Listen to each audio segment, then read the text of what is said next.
People talk about ACOTAR, all they talk about is the smut. And you'd be surprised, the smut actually starts like here. And that's not a lot.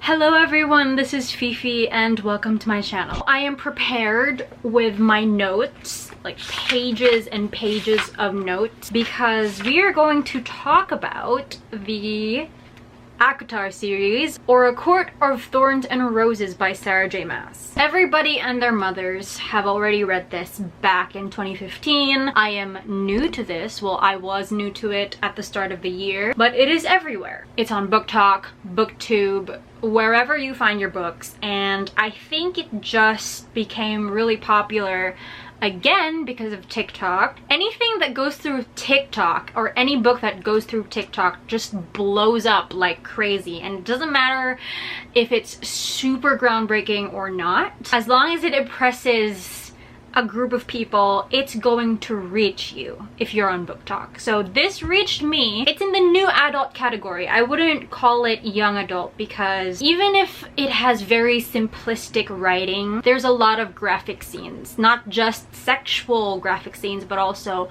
bloody battle scenes that may not be a young adult's fancy. This will be a spoiler-filled video. Okay, so let's start with the first book, which is A Court of Thorns and Roses. And first thing you have to know about this book is it is a Beauty and the Beast retelling. The series is about fairies, and I don't mean tiny little fairies like Tinkerbell who float by your shoulders. I mean F-A-E-R-I-E-S, fairies. So they call them fae or high fae. And the first time I actually encountered this term is in the Shadowhunter series by Cassandra Clare. They have fairies there. And in the usual fairy mythology, what I knew about them is that they can't lie. They are magical, human-looking people with pointy ears. They have magic, but they can't lie. However, in Miss Sarah J. Maas's series, she completely disregarded this part of the fae mythology. So she has her own version of fairies, and these fairies can, in fact, lie. So in Sarah J. Maas's universe, there is this kind of country called Prithian where all the fairies live. In this country there are different courts. There's the seasonal courts, so that's winter, spring, summer, and autumn. And we also have the solar courts, night, day, and dawn. So there are 7 courts all in all. Each court is ruled by a high lord, and like they rule over their own people. So that's Prithian. But below Prithian there is this wall, and beyond the wall is where the humans live. We meet our main girl Feyre, who is human, of course, living beyond the wall, and she is a huntress with 2 sisters and a father. They used to be really rich and privileged. I think her father was a merchant and he owned like a fleet of ships back in the day, but ever since their mother died, he lost himself along the way, therefore making her the sole breadwinner of the family. One day, while she is hunting in the forest, she finds this wolf. Feyre just has her huntress instincts. I don't really remember what happened, but she ends up killing this wolf. And we all know it was a bad idea to kill the wolf, right? Like, as a reader, you already know it was a bad idea. Something bad is going to happen. And we were right. The next day, this giant beast barges into their house and demands for Feyre. So this beast is obviously a fairy, a shape-shifting fairy, and he said that since you killed one of our own, you know, the rule is a life for a life. And what he means by taking a life doesn't necessarily mean killing. It can mean, I will enslave you for life. You have to live with me across the wall over to Prithian and, you know, do whatever I want. This is when you kind of see how it's a Beauty and the Beast retelling, because it's just like Belle staying with the beast in exchange for her father's freedom. Take me instead. You would take his place? Belle, no! You don't know what you're doing! If I did, would you let him go? Yes. But you must promise to stay here forever. So of course Feyre says yes, she doesn't want to get killed. She goes across the wall into Prithian and ends up in the spring court. She also finds out that this beast is the High Lord of the Spring Court, and this High Lord is Tamlin of the Spring Court. So Tamlin is, of course, as fantasy men go, is a really handsome man with blonde hair and just like a smoking hot body, but he is wearing a mask. Like he has like a little masquerade thing, green thing going on his face, and Farah didn't know why. So she lives in the Spring Court for weeks turn to months, and of course she develops a relationship with Tamlin. She also meets Lucian, who is Tamlin's emissary, and she has a grand time. One of Farah's main internal conflicts is she can't read. Like, she's illiterate. I think the reason for this is since she's the youngest, her mother died when she was very young, therefore nobody could teach her how to read and write. This was a very interesting kind of conflict for me. It really affected me so much, Farah's pain and kind of embarrassment in not being able to read and write. So when Tamlin found out that she couldn't read, in his library she was kind of trying out new words and writing them down. I was so hurt. Like, I felt so bad for her, and that was kind of the time where I was developing this likeness for Farah, because she was such a brave and strong like woman, but when it came to that weakness of hers, she was so vulnerable, and I really felt for Farah. It's such an interesting character flaw that Sarah J Maas put in her heroine, which is why I kind of hope she played with it a bit more, like she put a bit more like conflict into it. I don't know, I just wish she did a lot more stuff with it. Okay, going back to the story, of course Tamlin and Farah kind of develop feelings, and Farah kind of gets attached to the Spring Court.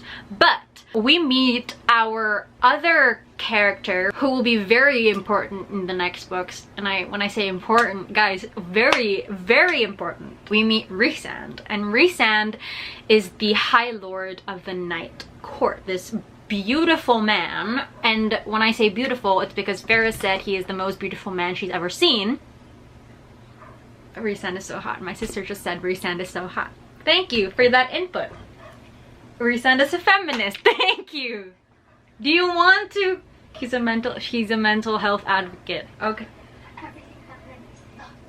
Everything Tamlin is not. Thank you. So Rhysand looks like the villain, okay? He looks like he is the spawn of Satan himself. Bad boy looking smooth talker that is just rude and sexy. He visits Tamlin and finds out Farah is in the Spring Court, and he finds out that Farah is human, and he threatens to tell her, or this woman that everyone is so mysterious about. So Tamlin obviously hates Rhysand's guts, right? Lucian also hates Rhysand, and they beg Rhysand not to say anything to her. And after Rhysand leaves, Tamlin orders Farah, or like sends Farah away from the Spring Court and back into the human realm. This is the part where things were getting exciting finally, because a whole chunk of the book was about the introduction of Farah to Prythian, to the Spring Court, what you know, her developing feelings for Tamlin.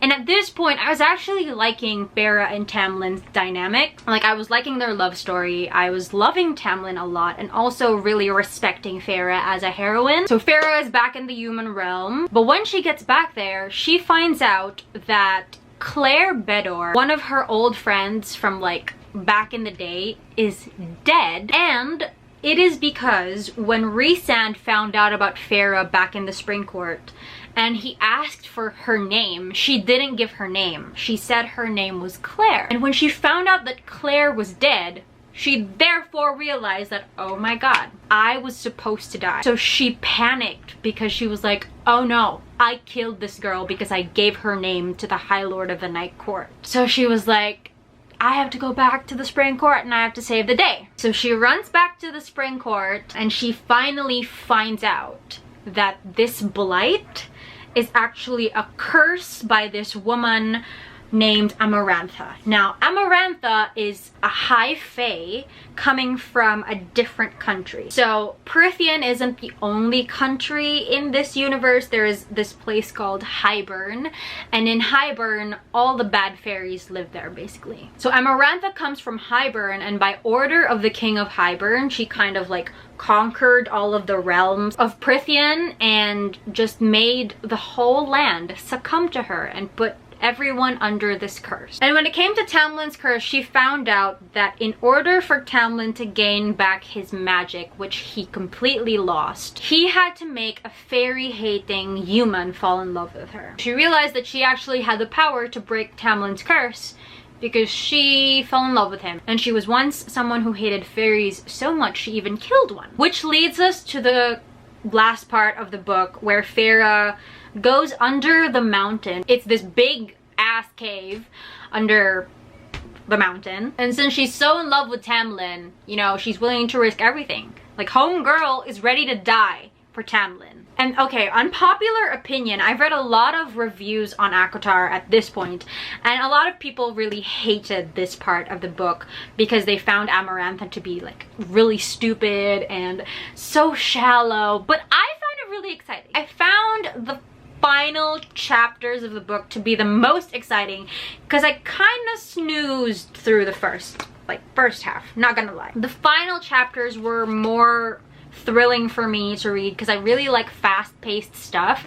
The first half was very slow, so it really picked up in the last parts where Amarantha gave her 3 tasks. She had to do these 3 dangerous challenges or solve a riddle. And under the mountain, she kind of also develops this love-hate, no, actually not love, this really like compromising relationship with Rhysand, because Rhysand is actually labeled as Amarantha's whore. So everybody hates him because they think that he sides with Amarantha, he sleeps with Amarantha. But what they don't know is Rhysand also wants to get out of there. Everybody is trapped. All the High Lords of Prithian is under the mountain with Amarantha. They're all trapped. They've been there for 50 years. So while Farah is going through her 3 tasks, it's Rhysand who actually helps her through each task. At some point in the book, or at the end of the book, they make a deal. Rhysand strikes a bargain that he'll help Farah in exchange for Farah's week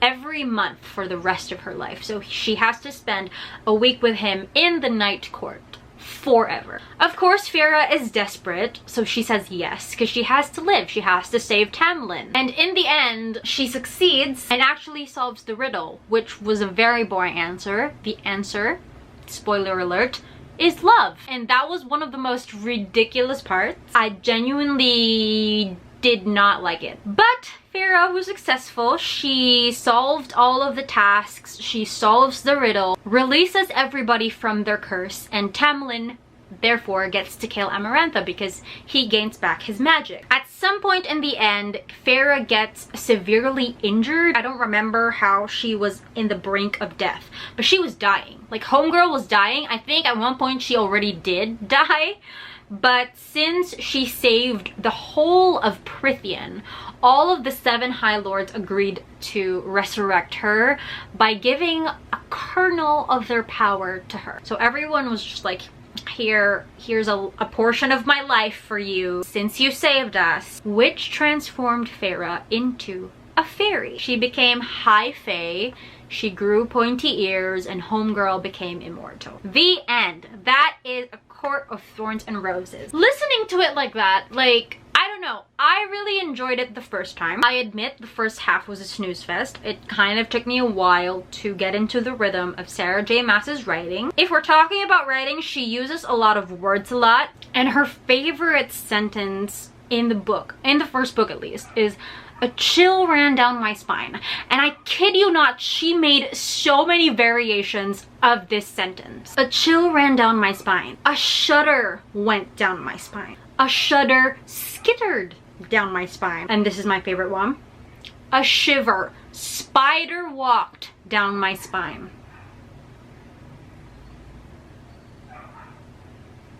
The shiver spider walked down Feyre's spine so many goddamn times. But all in all, at the end of ACOTAR, I was fine. Like, I was okay with how things worked. It wasn't the most spectacular book that I've ever read, but it was a very interesting high fantasy plot. However, I read the second book, which we are now going to dissect today, and I ended up hating the first book because of the turn of events in this book, and I will explain this as we move to this book. The second book is called A Court of Mist and Fury. But let's start at the beginning, where we see the first few chapters.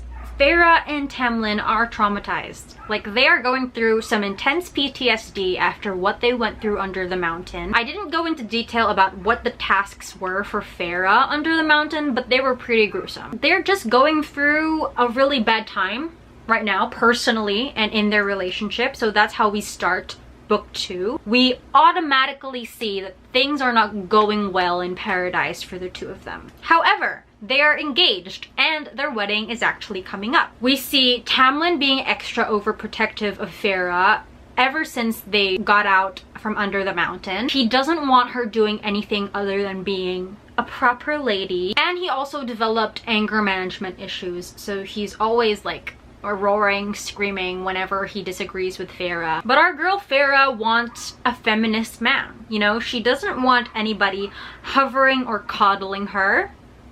She wants a feminist who will give her choices and who cares about her mental health. I wonder who that could be. Rhysand is a feminist. Thank you. He's a mental health advocate. Okay. Also, everyone else in the Spring Court, the friends that she's developed there, really were also giving her a hard time. They're all ignoring the fact that Feyre is miserable. Like, they can see how sad she is. She's not eating. And everyone is just overlooking the fact that this girl is on the brink of, like, a whole breakdown and most probably dying, you know, out of sadness. Also, I wanted to mention a red flag with Tamlin that I really hated, where Feyre was having nightmares every night, but he would pretend to be asleep and never, like, help her out, comfort her. She would be puking in the next room and he'd be like...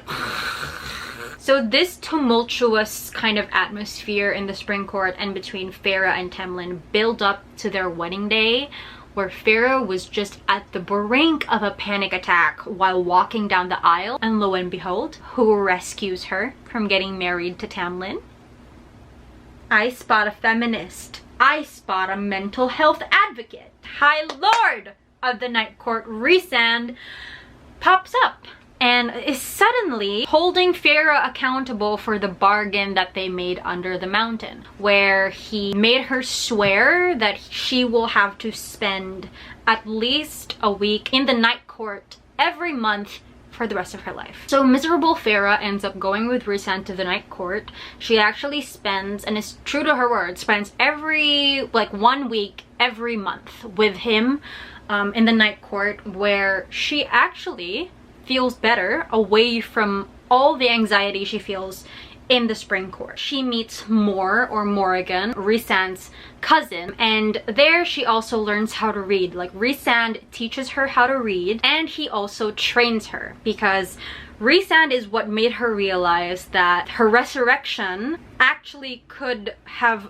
gave her something more than immortality and making her high fae. Because since all of the High Lords of Prythian and of each court gave a kernel of their power to her, it is now highly possible that she possesses a portion of each of their powers.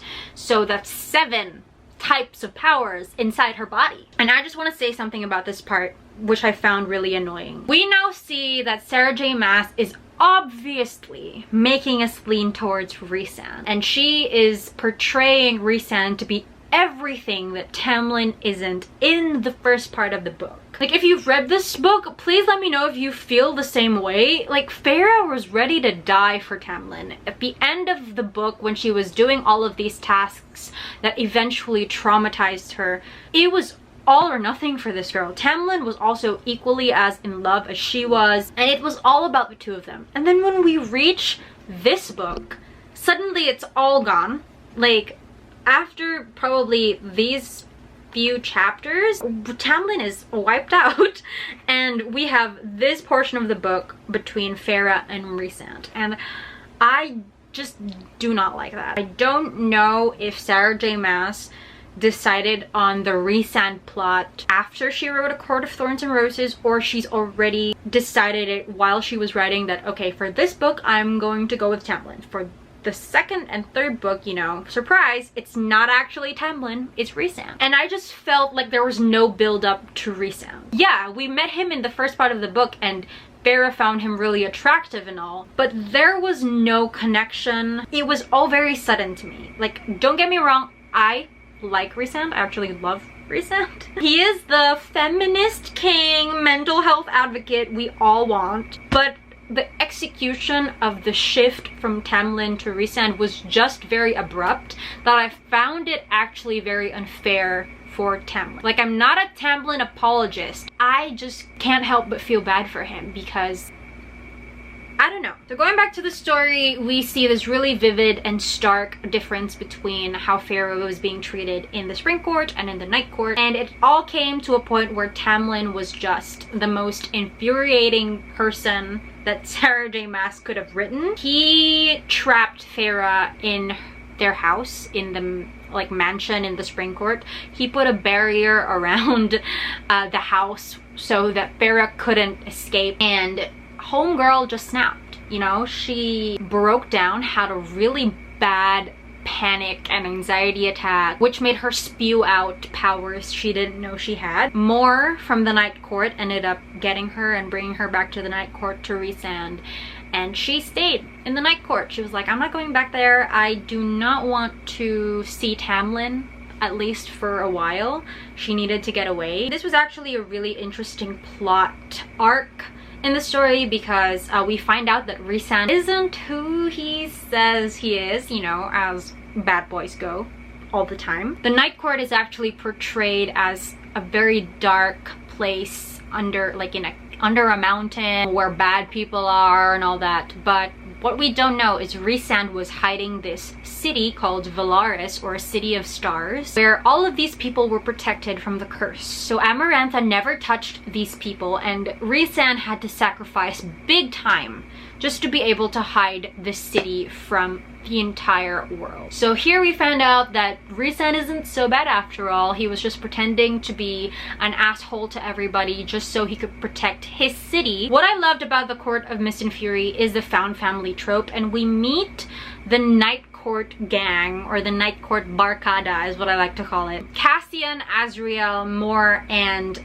Amren, Rhysand's kind of group of friends. They're these really attractive group of Night Court people. I love them. You know, I am a sucker for really good and funny banter, as cheesy as it can get. Like, it can get really cheesy and sometimes a bit cringy, but I loved it. Like, I loved the whole relationship that Farah was able to develop with these people, and it was just a really good time. So while staying in the Night Court, she develops her powers. Rhysand trains her and continues to teach her how to read. Cassian and Azriel, as we meet them, are actually Illyrian warriors. They're like Night Court army men, but they have wings and all that. They teach her how to fight, and Farah becomes this really awesome boss lady. I mean, she was already an awesome boss lady to begin with, but you know, she finally has powers now and she can protect herself. So in this book, Farah and Rhysand develop a relationship. I wouldn't say it was insta love. I didn't like the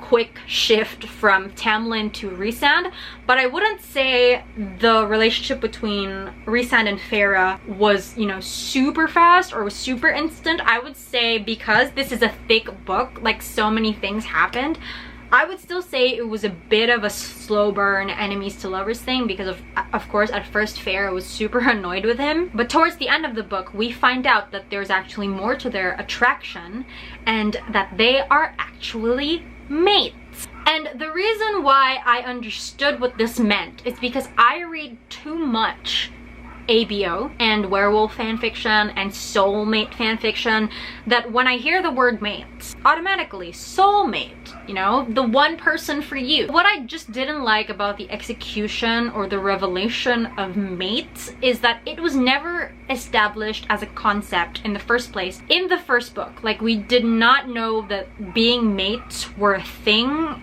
ever in this universe. It would have been better if Sarah J Maas introduced that there are mates or there are soulmates in my universe. Therefore, Rhysand and Farah's revelation of being mates would have been a huge thing or a big thing, but there was no impact. You know what I mean? Because when Farah finds out that they're actually mates and she kind of gets mad at Rhysand for not telling her, it wasn't as big of a deal for me when I read it, and I feel like that was what the intention was. That was how Sarah J Maas was writing it. Like, this is a big deal scene. Like, this is a big deal plot twist that Rhysand and Farah are actually mates. Rhysand has known all along. Also, this is when the smutty scenes come out because we find out that they're mates, and of course, being mates, like, the sexual tension kind of intensifies. Farah and Rhysand can't get enough of each other that they have sex that make the mountains shake. When I read this part, that when they were having sex,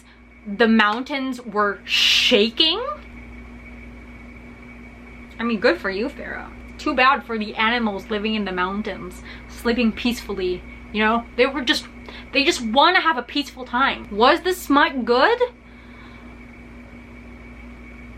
I can say it was. Like, it wasn't bad. It was okay. It was more graphic than the first book, that's for sure. I was actually pretty surprised that there wasn't so much of it, only because when people talk about ACOTAR, all they talk about is the smut. And you'd be surprised, the smut actually starts like here, and that's not a lot. Also, what I didn't like in this book was the big reveal when Rhysand was telling Farah his whole story about how he found out that they were mates. He was narrating it like he remembered everything. I mean, I know it's probably like magic or something. I don't know what was going on, but he was narrating it in a way that was very unrealistic. I don't know, the execution of that whole reveal was like 10 pages long, completely unnecessary. And I feel like, you know, what I would have liked better is there's this thing, Rhysand can communicate through the mind, so he has this like telepathic powers or something. What would have been nice if he just showed Farah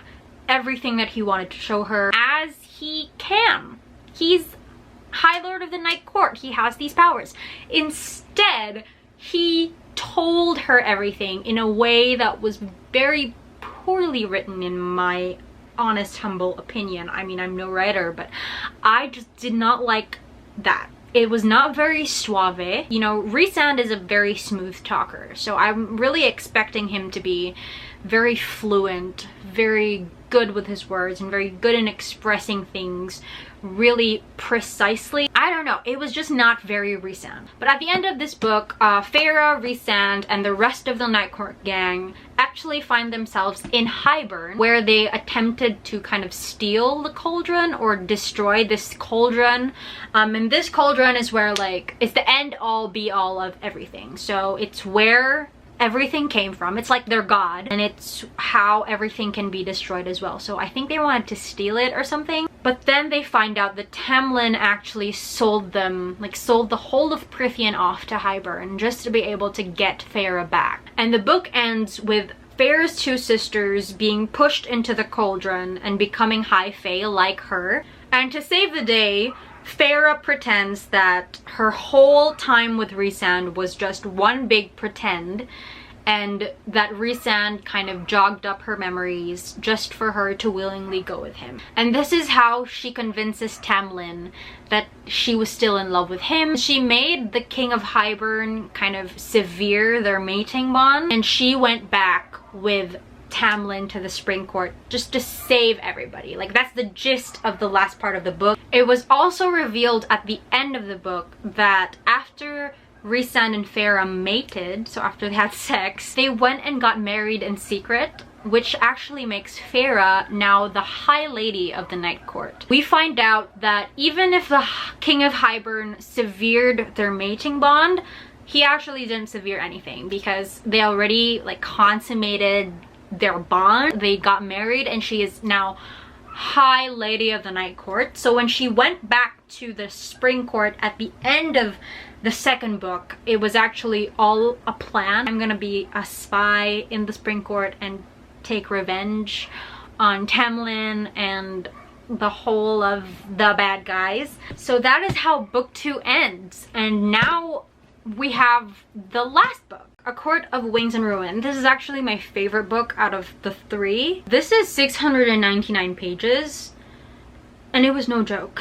Like, it was no joke. Many people have said this. Like, this is not the first time you're gonna be hearing this about A Court of Wings and Ruin, or like the whole series in general. This could have been like half the amount of pages this actually had if the editor actually did its job of editing out all the unnecessary scenes and details that Sarah J. Maas insisted to have in her books. I mean, I don't blame her. It's her books, it's her life, it's, you know, her dream, whatever. She worked so hard for this, and I don't blame her for wanting to put everything in her books. But, you know, as a reader, there are times when you're just, come on, just pick up the pace, girl. Like, I don't need 10 pages of you describing one mountain. We start A Court of Wings and Ruin in the Spring Court, where Feyre is. She goes back to the Spring Court with Tamlin under the guise of being, again, this demure lady, wanting to be back with Tamlin and is completely in love with Tamlin. Of course, Lucien, her old friend,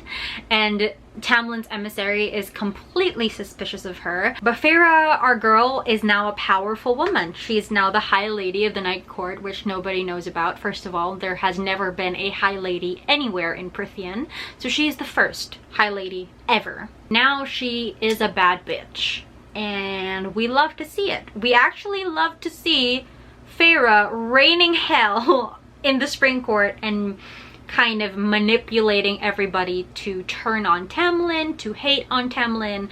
And at first you're kind of like, yes, like, come on, ruin your ex's life. This is the kind of feminist content we want to see. Making your terrible, manipulative, and gaslighting ex suffer.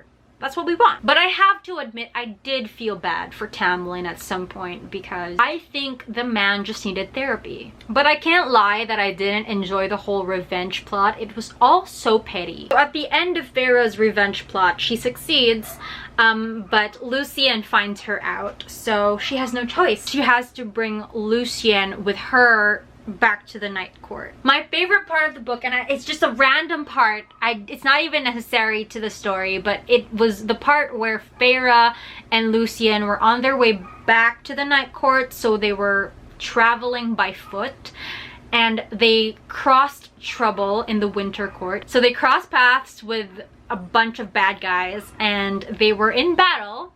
There was a fight scene, and Azriel and Cassian just swoop down, like, of course, because they fly, they have wings.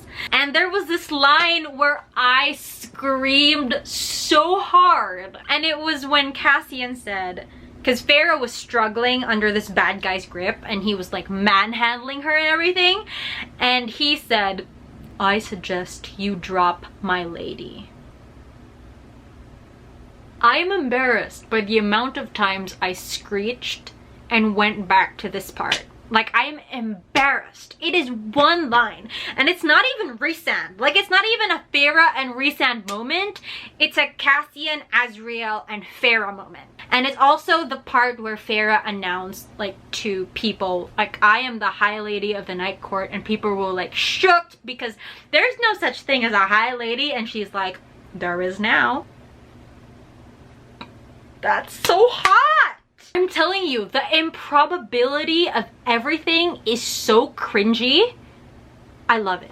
That's how shallow my happiness is. So when Feyre gets back to the Night Court and reunites with Rhysand, of course they have a lot of sex and all that. The rest of A Court of Wings and Ruin is actually pretty straightforward. Like, I don't have to go into a lot of detail, because this is, like, the chunk of this is actually when Rhysand and Feyre and the rest of the Night Court try to unite all of the courts to go against Hybern, because Hybern is so powerful. Prythian is just so outnumbered and so divided because because of their different courts and the different conflicts between courts that they're not super powerful. I think the whole gist of the message that Sarah J Maas wanted to kind of give to her readers is like unity. If you unite together, that will, you know, defeat the enemy, and that is just basically the whole A Court of Wings and Ruin. At the end of the book, there was this huge battle between Hybern and,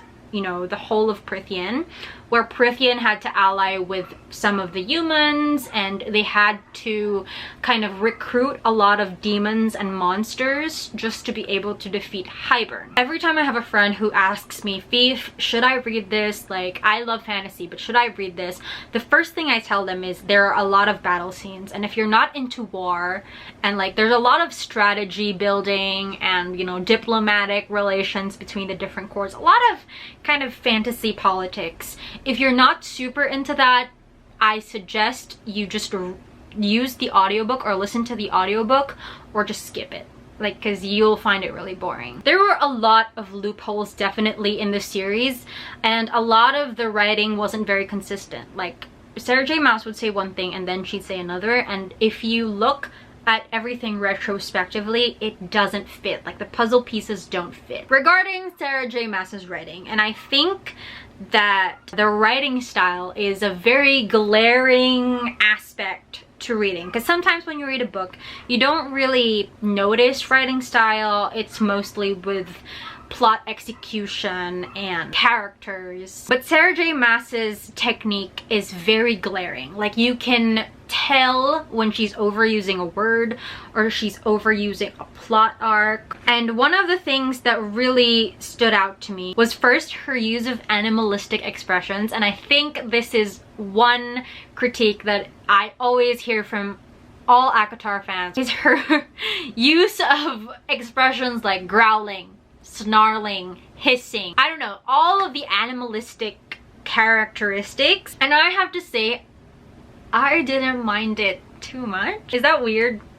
Does that mean I'm a furry? I don't know, guys. I think at this point I've read too much ABO and I've read too much werewolf stories that I'm so used to it. Like, I'm so used to this vernacular. So if that you find strange, you know, it's your preference. But for me, I personally didn't find it too, like, disturbing. That's a me thing. I probably should be checked. Obviously, at the end of the book, you know, the good fairies won. Farah, Rhysand, everybody won. Prythian was spared and the king of Hybern was killed. And what I loved about the whole battle scenes and like all the war, Sarah J Maas's writing is very, if I can say, cinematic. There was a very cinematic experience. If your imagination is as broad as mine, you really see everything that's happening in your head and you visualize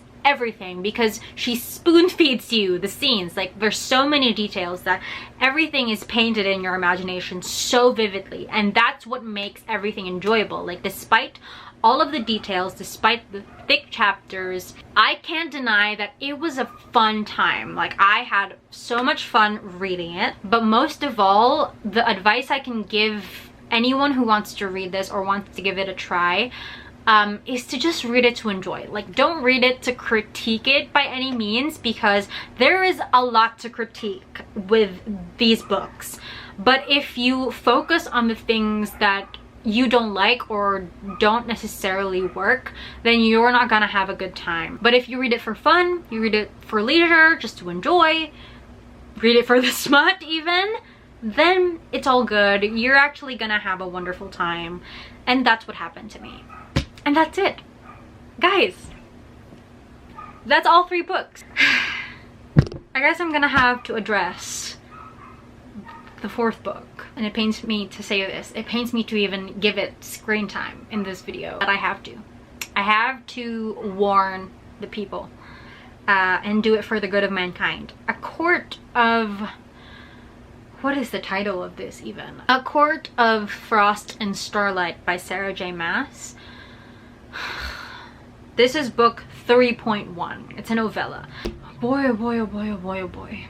The description for this book was like, it's a Christmas novella and there's really no plot to it, but it's about Farah kind of Christmas shopping and, you know, everybody doing domestic things. I was like, this could be interesting because I really love reading fan fiction of characters that I love doing like really random stuff. So I genuinely thought I was going to enjoy this. I've never rated anything 1 star. Like, I've never given a book 1 star before this book. I'm telling you. I am telling you. This had no point. Like, I don't mind a plotless book, but this did not go anywhere. Like, there was the point A, and all the other points just vanished. I can't even tell you what it's about because I don't remember. Okay, full disclosure, I thought this was going to be the smuttiest book of all, because if there's something that people want from Sarah J Maas, it's fairy smut. Like, let's face it, that's why people read this, for the fantasy smut. And it would probably have made things better if everything was smutty in this book, because this did not deliver anything remotely important. Bottom line is, don't read it, because it just ruined everything for me. Like, honestly, I can't even express how angry I was when the book ended, because I feel like I wasted, it took me around a day and a half to read it, and I feel like I wasted a whole day and a half. Okay, everyone, that was A Court of Thorns and Roses. I don't know if I'm going to be reading A Court of Silver Flames. It's just so thick, it intimidates me. We'll see. I'll probably end up reading it. I'm not gonna lie. Just not right now, because honestly, after finishing the first, you know, these 4 books, I have brain damage. Like, I can't. After this, I couldn't pick up another book. It took me weeks before I could pick up a different book. Thank you so much for swinging by my channel, guys. This was a long video. I hope you're doing well. I appreciate you so much for clicking on this video, and I hope you're keeping safe. Good night, good morning, good afternoon. I'll see you in my next video. Bye bye. Mwah.